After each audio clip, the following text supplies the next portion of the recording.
بات نکلتی ہے، ایک ہوتی ہے عزت اور ایک ہے حب جاہ، دونوں میں فرق ہے۔ شیطان الرجیم، بسم اللہ الرحمن الرحیم۔ السلام علیکم ورحمۃ اللہ وبرکاتہ۔ آج کی ویڈیو میں طارق مسعود صاحب ہیں۔ طارق مسعود صاحب بول رہے ہیں کہ عزت اور ذلت بہت اہم چیز ہے۔ انہوں نے بتایا کہ کسی کو بھی حقیر مت سمجھو، سب کو عزت دو، خواہ وہ امیر ہو یا غریب، کالا ہو یا گورا، سب کو عزت دو۔ تو چلیے سٹارٹ کرتے ہیں آج کی ویڈیو اور دیکھتے ہیں کہ طارق مسعود صاحب کیا کہہ رہے ہیں۔ عزت تو انسان کی فطرت ہے، عزت دار لوگوں کو عزت چاہیے۔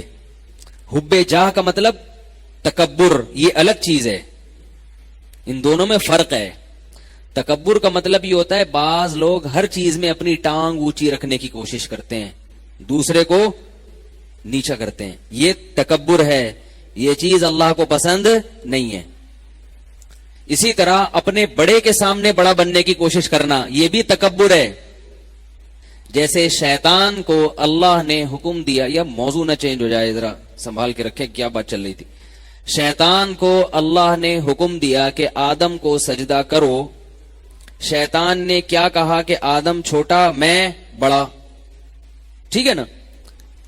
تو عام حالات میں اگر آدم علیہ السلام خود شیطان کو کہتے نا کہ مجھے سجدہ کرو، پھر شیطان کہتا میں کہ تم بعد میں آؤ، میں سینئر ہوں، تو اس کی کوئی لاجک نکل سکتی تھی کہ بھئی یہ شیطان کو اپنی انسلٹ محسوس ہو رہی ہے۔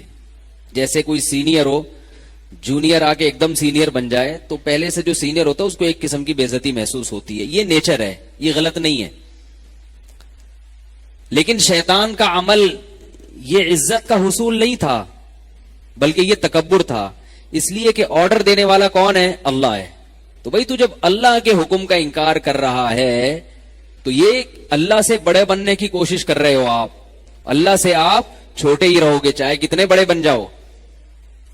تو آپ اگر دوستوں میں اپنی بے عزتی محسوس کرتے ہیں، دوست نے کوئی غلط بات کہہ دی، آپ کو بے عزتی محسوس ہو رہی ہے، جس سے آپ کو غصہ آ رہا ہے، یہ نیچرل ہے، یہ تکبر نہیں ہے۔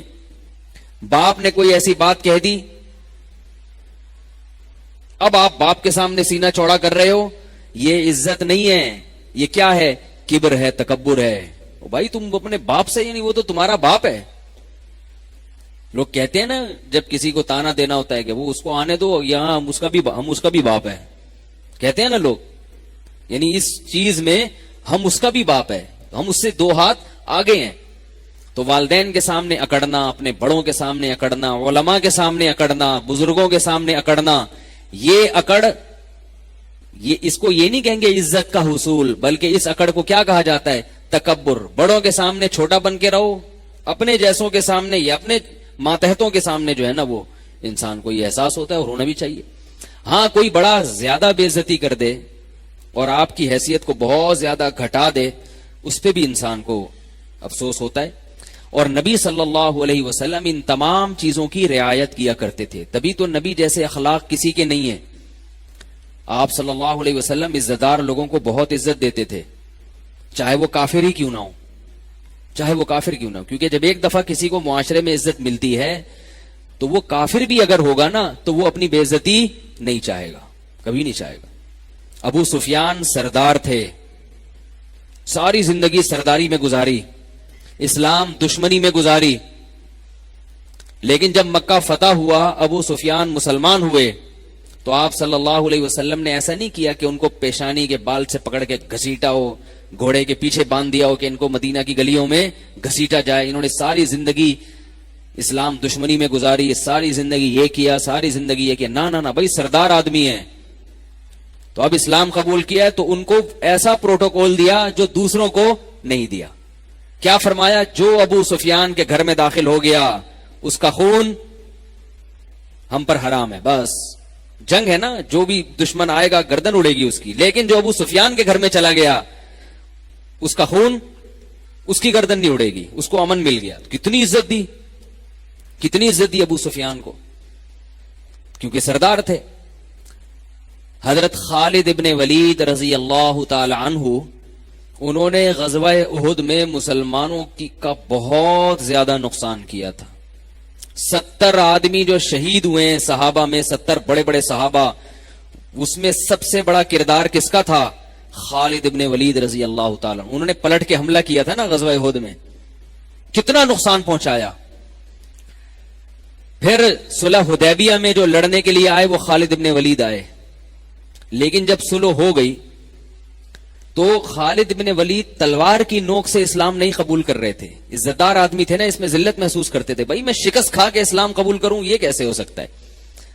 آپ صلی اللہ علیہ وسلم نے ان کو عزت دی اور ایک قاصد بھیجا اور کہا کہ خالد ابن ولید سے جا کے کہو کہ تمہارے جیسا سمجھدار آدمی, ذہین آدمی ابھی تک کافر ہے, یہ ہماری سمجھ میں نہیں آتا. بڑی تعجب کی بات ہے, اتنا ذہین آدمی, اتنا ہوشیار آدمی, اور ابھی تک اس کی سمجھ میں اسلام نہیں آ رہا.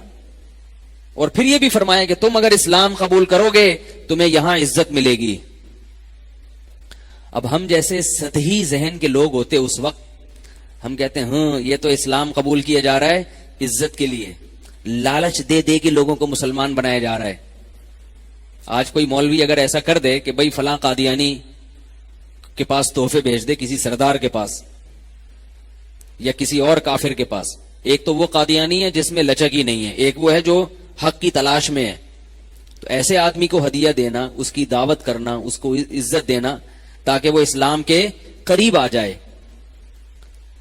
یہ نہیں کہ اس کو آپ ایسا اس سے بدتمیزی سے بات کریں. وہ میں اکثر واقعہ سناتا ہوں نا, قادیانی کے پاس قادیانی تھے, وہ بات کرنا چاہتے تھے, چاہنا اس کی علامت ہے کہ وہ یعنی وہ چاہ رہے ہیں کہ ہمیں سیدھا راستہ ملے.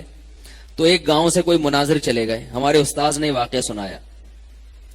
وہ قادیانی کے بیٹے لے کر آئے کہ آپ ہم سے بھی بات کریں, ہمارے والد سے بھی بات کریں, اگر کچھ بات ہوئی تو ہم لے آئیں گے, اسلام قبول کر لیں گے. تو ہمارے استاذ کہہ رہے ہیں کہ وہ جو مناظر گیا نا, اس نے وہاں جا کے بات کیسے شروع کی. انہوں نے کہا سب سے پہلے تو میں یہ ثابت کروں گا کہ مرزا غلام احمد کی شکل بالکل ایسے کتے جیسی تھی جیسے تمہارے ابا کی شکل ہے. یہ اسٹائل ہے اسلام کی تبلیغ. یعنی ان کا خیال یہ تھا کہ چونکہ یہ قادیانی ہیں, دائرہ اسلام سے خارج ہیں, تو ان کی پہلے ہم شکل پہ بات کریں گے کہ یہ کس سے ملتی جلتی ہے. تو جب بیٹوں کے سامنے باپ کو آپ کہو گے معاذ اللہ اس طرح سے کتوں جیسی شکل, تو وہ آگے بات چلے گی؟ بات ہی نہیں چلے گی آگے. تو جو اسلام دشمن ہیں, جو چاہتے ہی نہیں, ان کا معاملہ الگ ہے, اور جو تحقیق کرنا چاہتے ہیں ان کا معاملہ الگ ہے. تو جی ناظرین, یہ تھی آج کی ویڈیو. اس ویڈیو میں طارق مسعود صاحب تھے, انہوں نے عزت اور ذلت کے بارے میں بتایا.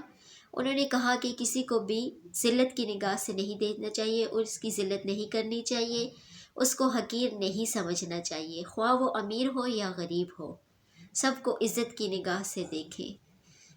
انہوں نے کہا کہ شیطان کو بھی اسی وجہ سے جنت سے نکال دیا گیا تھا, اور اس نے جب اسے کہا گیا کہ حضرت آدم علیہ السلام کو سجدہ کرو, تو اس نے غرور میں آ کے کہا کہ میں کیوں اس کو سجدہ کروں. انہوں نے حضرت آدم علیہ السلام کو حقیر سمجھا, اور غرور میں آ کے انہوں نے اللہ تعالیٰ کی بات نہیں مانی, اس لیے ان کو ذلت اٹھانی پڑی. تو جی ناظرین, یہ تھی آج کی ویڈیو. امید کرتی ہوں آج کی ویڈیو آپ کو بہت پسند آئی ہوگی. آج کی ویڈیو اچھی لگی ہے تو اس کو زیادہ سے زیادہ شیئر کیجیے اور سبسکرائب کیجیے. ملتے ہیں اگلی اچھی سی ویڈیو میں, تب تک کے لیے جزاک اللہ خیر. اوکے, اللہ